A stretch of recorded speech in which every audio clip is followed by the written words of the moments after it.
पाकिस्तान की 1% अशराफिया गुज़िश्ता 40 साल के अरसा में सिर्फ 22 खानदानों से 22 लाख तक कैसे पहुंची, दौलत की ये पैबंदकारी कैसे हुई और ये फसल इतनी समरबार किस तरह हो गई।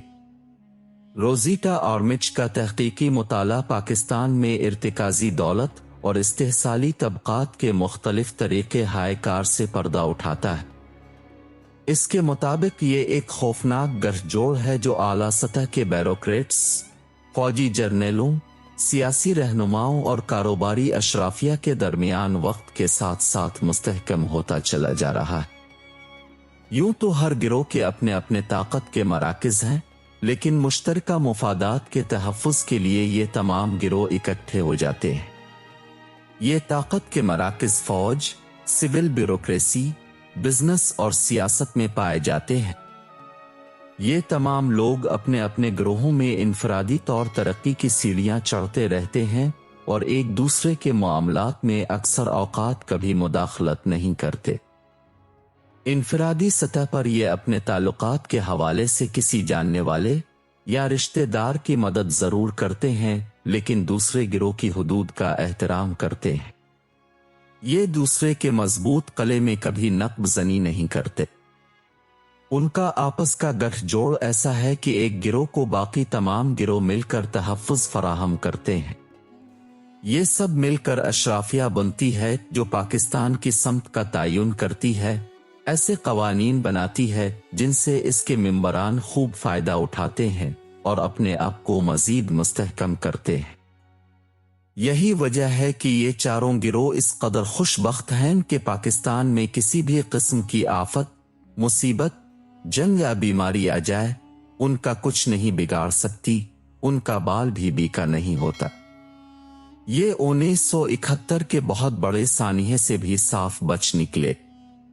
सरमायाकारों का सरमाया महफूज रहा, ब्यूरोक्रेट्स की नौकरियां चलती रहीं, फौजियों की प्रोमोशनें होती रहीं और सियासतदान भी वैसे के वैसे दूध के धुले नजर आते रहे। घर, कारोबार तो गरीब बंगालियों और बिहारियों के उजड़े, जान से आम लोग गए, नस्लें उनकी बर्बाद हुईं।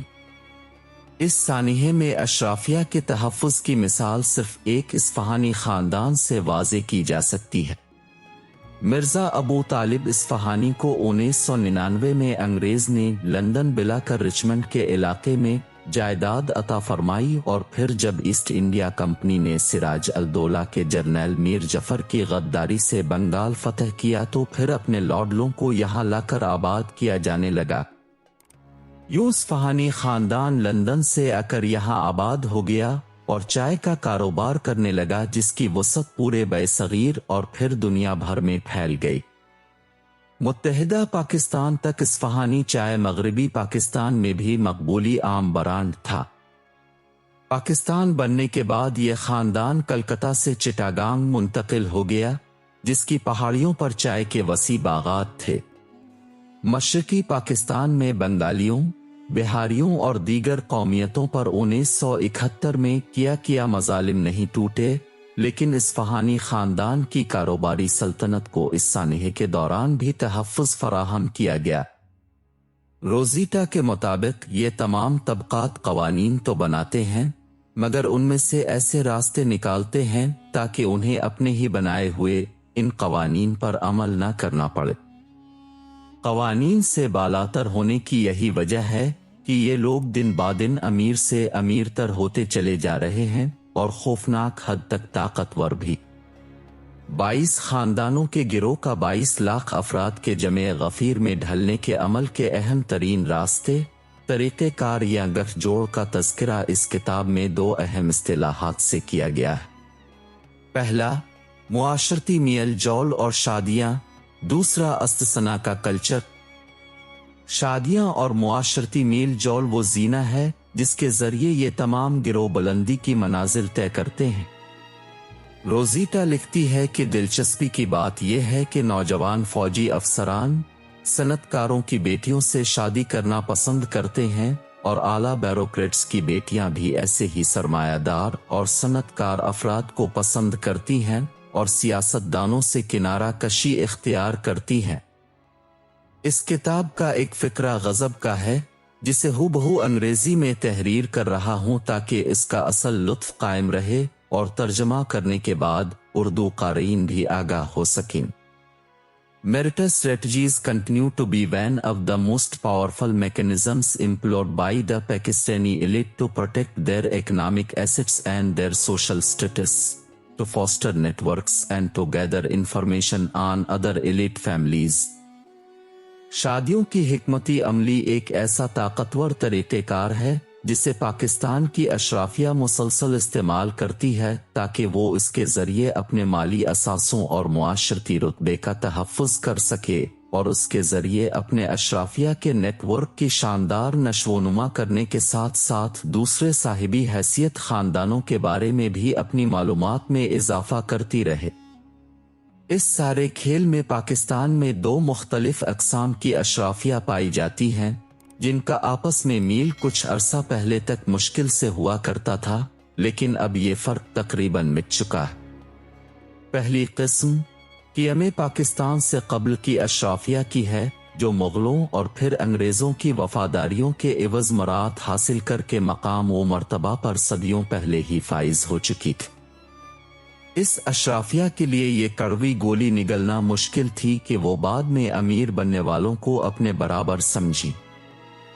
روزیٹا نے اپنی کتاب میں ہمارے ملک میں زبان زدی عام اصطلاح نودولتی کا استعمال اس فرانسیسی نام البدل کی اصطلاح سے کیا ہے۔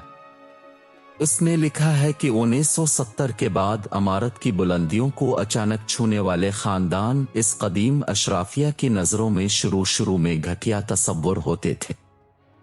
قدیم اشرافیہ اپنے لیے مخصوص ٹھکانوں کے دروازے ان کے لیے بند رکھتی تھی، جیسے یہ لوگ جم خانہ جیسے بڑے کلبوں کی ممبرشپ نہیں لے سکتے تھے اور ان کی اولادوں کے لیے ایچیسن جیسے سکولوں میں داخلہ مشکل سے ہوتا تھا۔ قدیم اشرافیہ یہ رویہ اس لیے اختیار کرتی تھی کیونکہ ان پرانے خاندانی رئیس لوگوں کی آمدن وقت کے ساتھ کم ہو رہی تھی اور وہ ان نودولتیوں کا کسی صورت مقابلہ نہیں کر پاتے تھے۔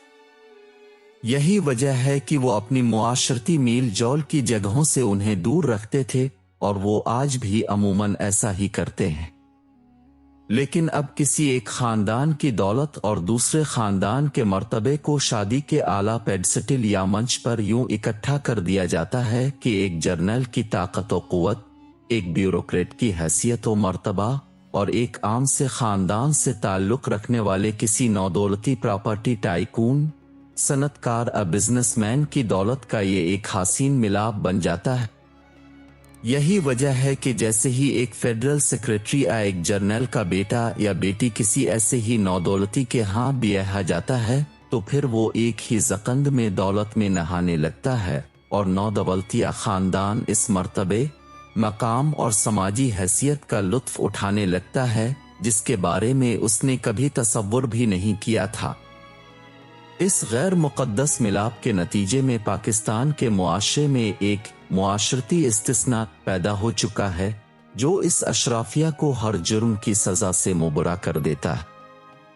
اس ملک کے یہ 22 لاکھ لوگ ہی تو ہیں جو اب ایک خاندان بن چکے ہیں اور جن کا شجرہ نسب بھی ایک ہے۔ یہ آپس میں لڑتے ضرور ہیں مگر عوام کے مقابل یہ سب کے سب اکٹھے ہو جاتے ہیں۔